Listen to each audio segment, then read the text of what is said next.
আসসালামু আলাইকুম। আপনাদের সামনে নতুন ভিডিও নিয়ে হাজির হলাম। আজ মুসলমানদের এত দুর্দিন কেন, সেটার উপর আজকে আমি ভিডিও বানাবো, আপনাদের সামনে তুলে ধরব। সর্বপ্রথম একটি গুরুত্বপূর্ণ প্রশ্ন উত্থাপন করছি, তারপর আপনাদের সামনে এটার যথাযথ ব্যাখ্যা করব ভিডিওর মাধ্যমে। প্রশ্নটি আমাদের মনে অনেকেই কাছেই ঘুরপাক খায়। তা হলো প্রশ্নটি, মুসলমানরা আজ নির্যাতিত, প্রতিটি জনপদ আজ নিপীড়িত। মুসলিম উম্মার প্রতিটি রাষ্ট্র আজ বহন করতে চলেছে দুশ্চিন্তা, বেদনা ও হতাশা। বসনিয়া, কাশ্মীর, সোমালিয়াতে চলছে অমানবিক নির্যাতন। আফগানিস্তানের মুসলমানরা আতঙ্ক কলহলে লিপ্ত। মোট কথা, বিমর্ষ ও হৃদয়ের অনিবার্য আর্তনাদ মুসলিম উম্মার সবখানে এখন উচ্চারিত হচ্ছে। তারা আজ তীব্র সমস্যায় জর্জরিত। এর কারণ আমাদেরকেই খুঁজে বের করতে হবে। এর কারণ অনুসন্ধান করতে গিয়ে আত্মনিয়োগ করি, তখন যে কারণটি চোখে ধাঁধিয়ে বেরিয়ে আসে তা হলো ইসলামের সঙ্গে আমাদের সম্পর্ক আজ শিথিল হয়ে গেছে। প্রিয় নবী সাল্লাল্লাহু আলাইহি সাল্লামের শিক্ষা থেকে আমরা ছিটকে পড়ে গেছি। ইবাদতের শক্তিমত্তা লাভে আমরা অক্ষম হয়েছি। বদ আমলের প্রবলতা আমাদেরকে জাকিয়ে বসেছে। কথাগুলো তিক্ত হলেও সম্পূর্ণ বাস্তব এবং অকাট্য সত্য কথা। শুধু আমিই নয়, বরং যার মনে এক তিল পরিমাণও ঈমান আছে, সেও এ কারণটি আজ অবলীলায় বের করতে পারবে। কারণ কুরআনুল কারীমে আল্লাহ তাআলা বলেছেন, তোমাদের উপর যেসব বিপদ আপদ পতিত হয় তা তোমাদের কর্মেরই ফল, এবং তিনি তোমাদের অনেক গুনাহ ক্ষমা করে দেন। চেষ্টা ফলপ্রসূ হয় না কেন? এই অবস্থার কারণ ও পরিবর্তনের কথা বর্তমানে যখন আমরা শুনি, তখন আমরা দেখতে পাচ্ছি যে অনেক দল, অনেক পার্টি, অনেক সংস্থান এবং সংগঠন তৈরি হচ্ছে। অথচ পরিস্থিতির প্রতি দৃষ্টি ঘোরালে এবং বাস্তব জীবনকে একটু কাছ থেকে স্তরে নিয়ে অনুভব করলে সংস্কার ও শুদ্ধি এবং দিন বদলের সকল চেষ্টা একদিকে, সকল পাপমোচনের সয়লার আরেকদিকে, মানুষের মাঝে এত সব প্রচেষ্টার প্রভাব প্রতিক্রিয়া দৃষ্টিগোচর হচ্ছে না, বরং মনে হয় কিস্তি বাঁকা পথেই চলছে। অগ্রগতি হচ্ছে কেবল অন্যায়, অপরাধ, পাপাচার ও অনিষ্টার। কবির ভাষায়, এ কোন অদ্ভুত মঞ্জিল ও পথ চলতে চলতে পা নিথর হয়ে গিয়েছে, অথচ দূরত্ব এখনও ঘটছে না, বরং ভ্রমণের পূর্বেই যেমনটি ছিল তেমনটিই মনে হচ্ছে। প্রশ্ন হলো, সংশোধনের এত সব চেষ্টা সফল কেন হচ্ছে না?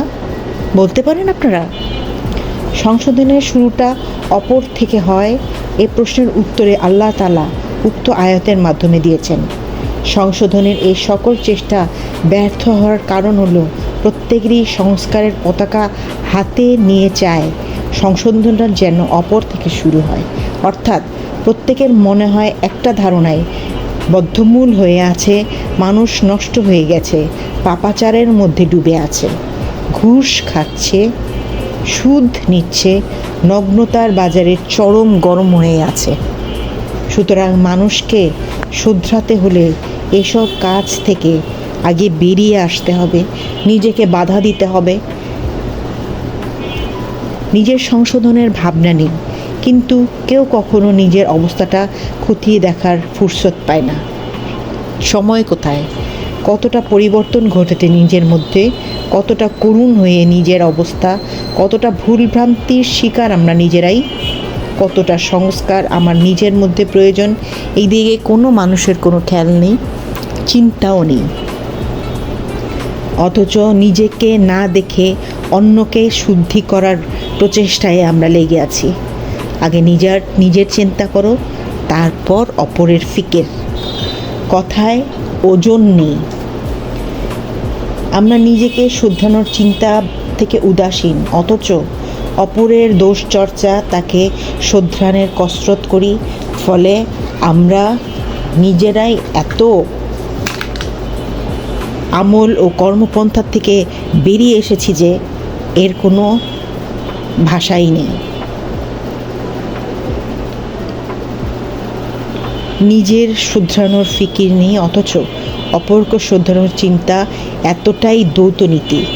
এর কারণে আমাদের কথায় আজ কোনো ওজন নেই, উপদেশের কোনো সার নেই, ওয়াজ নসিহতের কোনো বরকত নেই, নূর নেই, প্রভাব নেই, প্রতিক্রিয়াও নেই।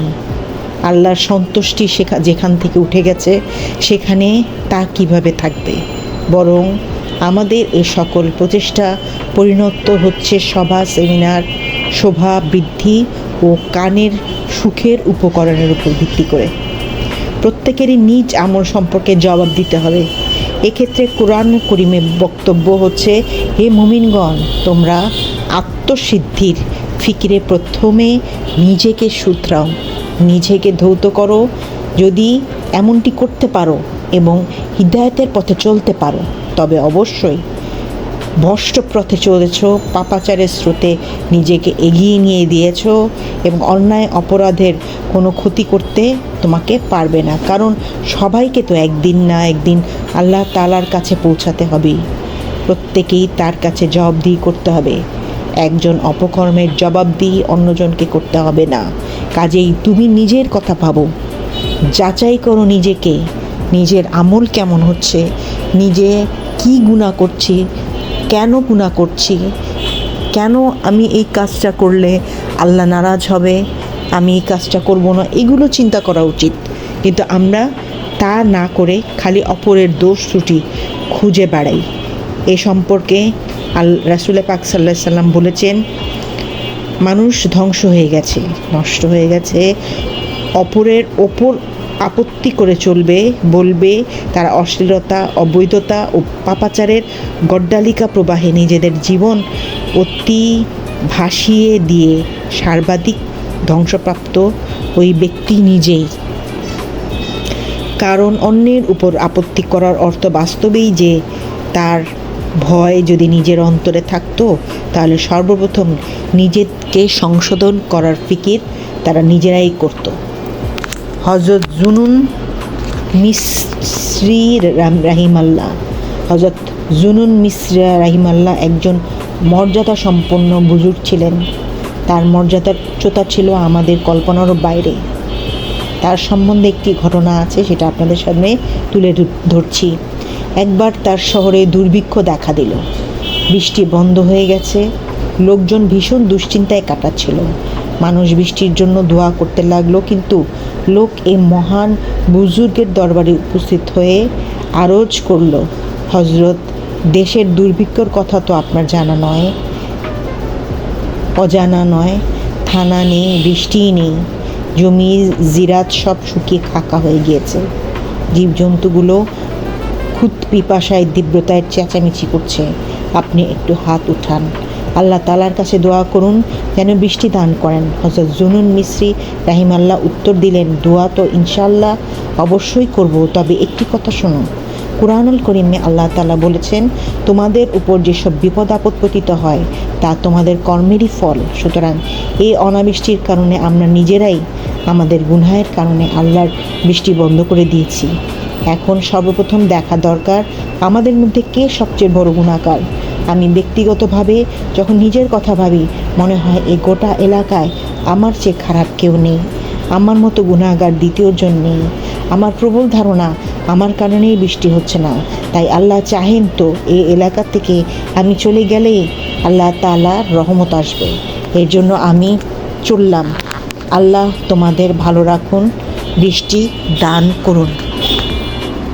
আজ এই পর্যন্তই। নতুন ভিডিও নিয়ে আবার আপনাদের সামনে হাজির হব। সেই পর্যন্ত আমার সামনেই থাকুন। বেল আইকনে ক্লিক করে শেয়ার করুন, সাবস্ক্রাইব করুন, ফলো করুন। ভুল ত্রুটি মাফ করবেন। আমিন সুম্মা আমিন।